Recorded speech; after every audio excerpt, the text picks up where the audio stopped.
avant ça, petit passage sur la CAN. On est avec Hakim Zouri, qui est journaliste pour les Lions de l'Atlas, spécialiste donc du football marocain qui suit tout ça. Les Marseillais, bien représentés au niveau de la CAN. Il y a quand même pas mal de joueurs qui y sont. Mais il y en a quand même beaucoup qui sont aussi donc avec le Maroc. Proportionnellement, c'est quand même pas mal. Il y a 2 joueurs qui sont avec le Maroc, Ounahi et Harit. Ounahi était titulaire, Harit l'a remplacé d'ailleurs, donc les deux n'ont pas été sur le terrain ensemble. Il y a eu aussi Encore une Chancel fois. Bemba, oui, encore une fois, tu fais bien de le rappeler, Chancel Bemba qui était avec le Congo. Comment ça se passe déjà, Hakim, le début de compétition pour nos Marocains, pour Amin Harit et Asdin Ounahi? Comment ça se passe pour le Maroc au niveau de la CAN? Et ben, bizarrement, ça se passe à l'inverse de ce qui se passe. C'est-à-dire qu'Unai fait une très bonne canne. Il est très en jambes, il arrive à enchaîner et ça fait plutôt plaisir à voir. On voit voilà, qu'il est là, il est bien dans cet effectif et dans son positionnement. D'ailleurs, on a pu le voir surtout le premier match où il était vraiment très très bien, il a marqué un but. Ensuite, Harit, bon, le premier match, il a fait une petite entrée qui était pas mauvaise, mais pas. Voilà, c'est beaucoup de minutes de jeu. Là, sur sa deuxième entrée, pareil, il a une dizaine de minutes de jeu, un peu plus. C'était un peu plus neutre, sans vraiment étincelles. Après, c'est vrai qu'il a bien été muselé par Chancel, justement. Mhm. Mais je tenais juste à faire une petite aparté, parce que je ne sais pas si vous êtes au courant, mais à la fin Oui, du oui, bien match, sûr. il Oui, j'allais en parler Je vais en après, parler. mais tu peux y aller, vas-y, n'hésite pas. c'était juste pour. Alors, déjà d'une, Euh, j'aimerais passer un message donc à la communauté marocaine Mhm. qui commence aussi à avoir des insultes un peu particulières de racisme, comme tu l'as dit tout à l'heure aussi. Donc, des comptes partout, évidemment, ça n'épargne pas aussi le Maroc. Euh, Quoi qu'il se soit passé, les choses se sont apaisées derrière, mais quoi qu'il se soit passé, on doit rester mesuré dans nos propos, dans notre façon d'analyser les choses et surtout rester correct. Donc, les propos racistes, les propos haineux et tout ça, ça serait bien que ça soit annihilé. Mhm. En mon nom propre, j'aimerais voilà, à Chancel et à la République démocratique du Congo, ne les écoutez pas. On vous aime, on vous apprécie. Faites votre football, éclatez-vous. Et puis voilà, vous avez mérité votre point. Vous aurez peut-être même mérité plus éventuellement en fin de match. Mais voilà. Ceci étant dit, je trouve que bon, déjà Chancel a fait plutôt un bon match dans l'ensemble, même si on voit qu'il a eu un peu de difficulté. Et je pense que déjà la chaleur accablante n'a pas aidé. Et ça, je trouve ça aberrant de jouer L'horaire. avec comme cela. Ouais, c'est une chaleur accablante et beaucoup d'humidité. Enfin, c'est compliqué. Et je ne suis pas en train de dire que ça excuse telle ou telle équipe ou quoi que ce soit. Je dis juste que pour l'ensemble des joueurs, pour leur santé, et pour le jeu au final, je Mhm. suis pas certain que ce soit l'idéal. Bon, après les phases de poule, il y aura plus de match à cette heure-là. Donc déjà, c'est pas. Et voilà. Donc, ensuite, pour avoir suivi l'ensemble des joueurs justement marseillais, ça, bon, il n'a pas fait beaucoup de choses énormes, mais bon, c'est à son image de la saison. Mais Ndiaye et Gay ont Mhm. vraiment été plutôt pas mal. C'est vrai. Ça aurait Ndiaye, été c'est sur décisif quand ses. même. Ouais, mais je suis pas fan de ce qu'il apporte. Non, Il a été je suis décisif, d'accord. mais je suis pas fan de ce qu'il apporte. C'est ça le truc.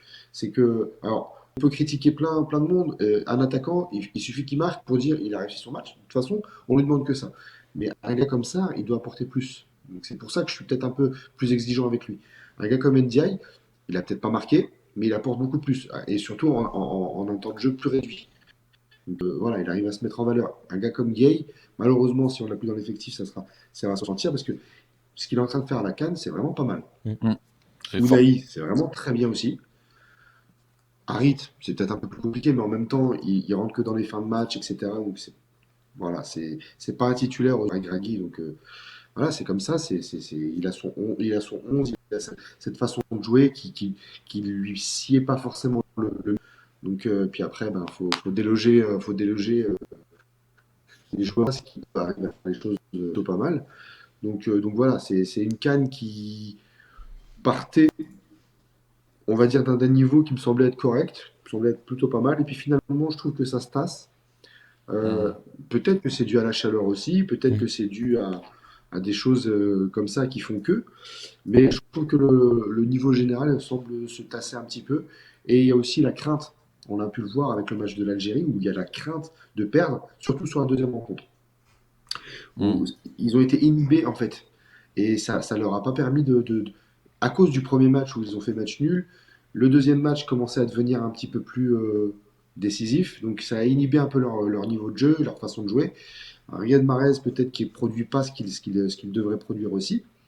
Et donc voilà, et à l'image de ça, il y a la Tunisie qui fait exactement la même chose, qui est inhibée de dingue. En fait, toutes les équipes qui sont censées, pareil, mais toutes les équipes qui sont censées être entre guillemets grosses, euh, éprouvent pas mal de difficultés.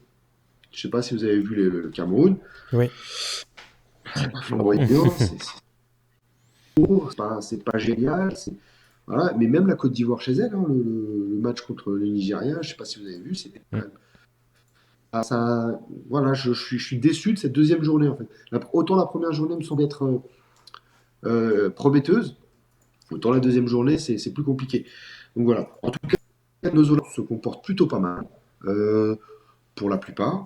Donc, à suivre. Euh, Malheureusement pour nous, en tant que supporters de Marseille, ça veut dire que s'ils se comportent bien, il risque d'aller pousser un peu plus loin et donc de ne pas les voir revenir tout de suite. Donc voilà, la RDC de Chancel a une chance de passer à la trappe, malheureusement, entre guillemets, parce que s'ils ne gagnent pas, même suffirait pas.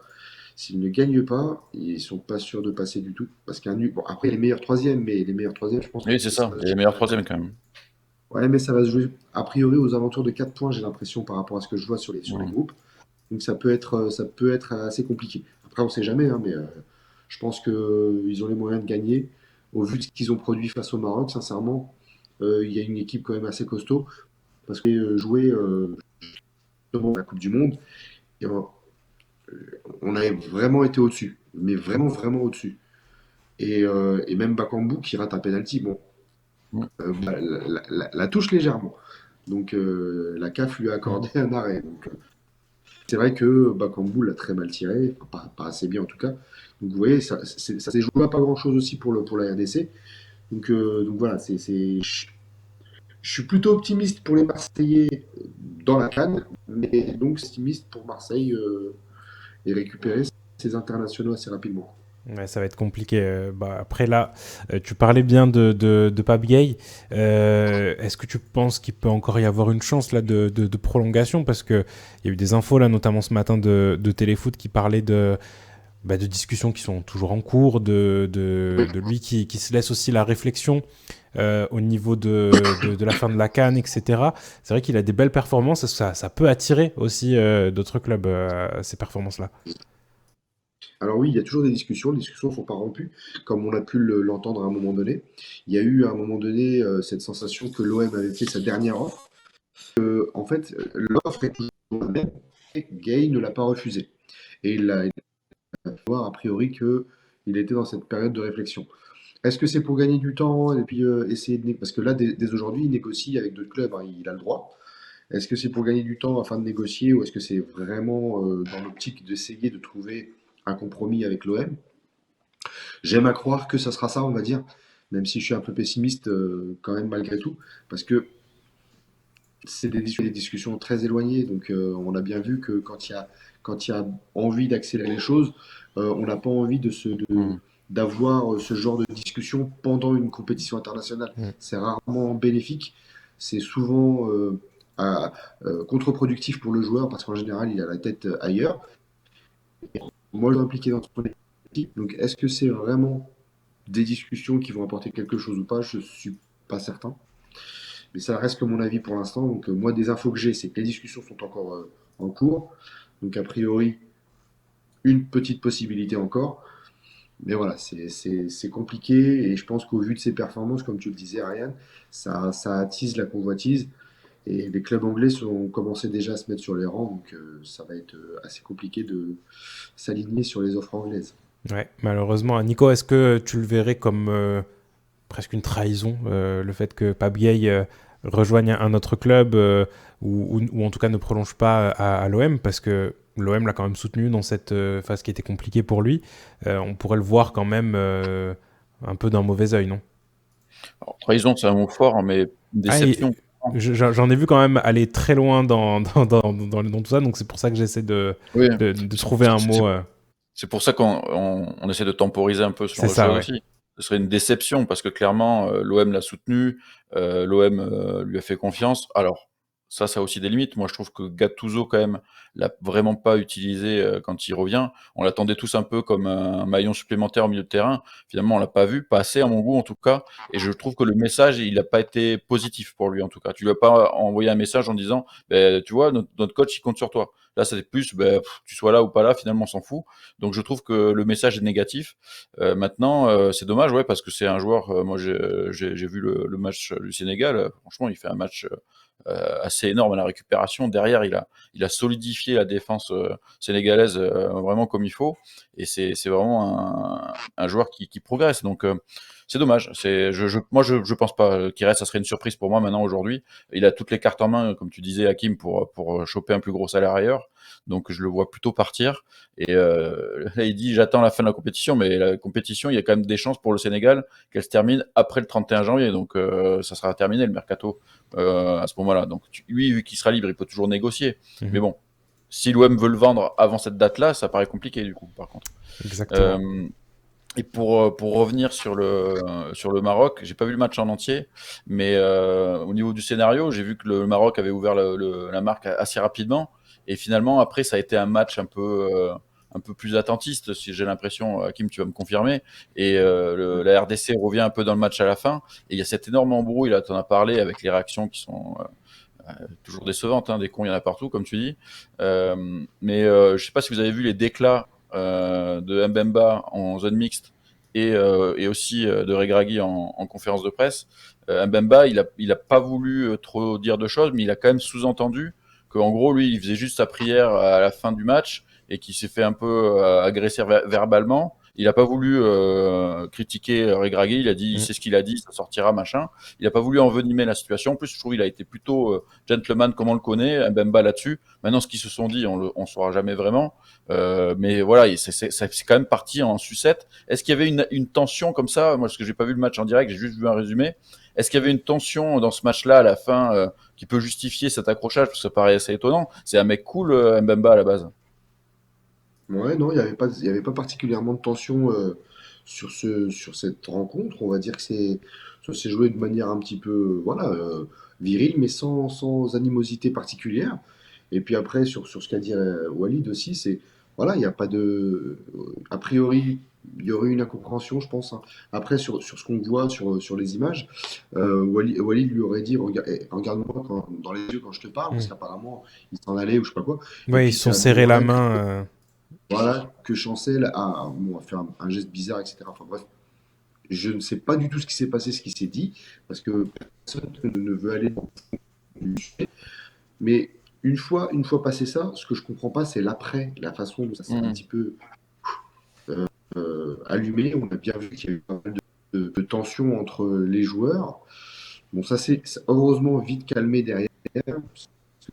Connaissant Walid, parce que c'est le parrain de notre site, connaissant Walid, c'est quand même quelqu'un qui est aussi très calme, très posé. Mhm. Peut-être qu'il a eu des mots qui ont un peu été trop virulents, hein. Je ne vais pas préjuger ni dire, ni chercher Mais c'était à ni chaud, quoi. justifier, ni rien. Voilà, connaissant juste la personne, on l'a bien vu pendant la Coupe du Monde, qui pointait son affection pour l'Afrique, qui pointait le fait que on joue et on représente ce continent, parce qu'il y en a beaucoup qui disent que Walid aurait tenu des propos racistes envers Chancel. Mhm. Sincèrement, je suis Ouais, mais c'est des quasiment supputations. catégorique, voilà, catégorique sur le fait que ce n'est pas la façon d'être de Walid. Je n'étais pas là-bas, je ne vais pas dire non, c'est une certitude, il a pas dit des propos voilà, de ce type-là. En tout cas, c'est pas veine de Walid d'être dans ce genre de choses. Après, sur ce genre de considération, c'est compliqué d'entrer, de dire ah, qu'est-ce qui s'est passé, il faut prendre des sanctions et tout et tout. On n'y était pas, on n'a pas vu, on voit ça d'un œil extérieur. Donc après, moi, tout ce que je veux, c'est qu'il faut que tout le monde garde la raison.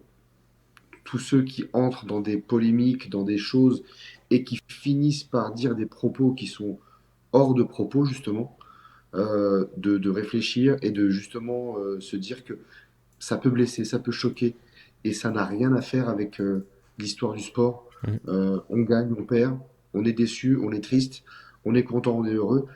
Et après, une fois qu'on a dit tout ça, ça reste du sport et ça reste du football. Certes, à leur niveau, des millions et des millions derrière, mais voilà, je me dis, quoi qu'il arrive, il faut garder la raison et ne pas entrer dans un jeu qui envenimerait les choses. On connaît Chancel, c'est quelqu'un de très très doux, très très gentil, pas du genre à être méchant. Peut-être qu'il a dit des propos qui auraient été mal interprétés. J'en sais rien, encore une fois, c'est des supputations que moi aussi je fais. Et pareil, on connaît, entre guillemets, c'est plutôt quelqu'un de très gentil, très calme.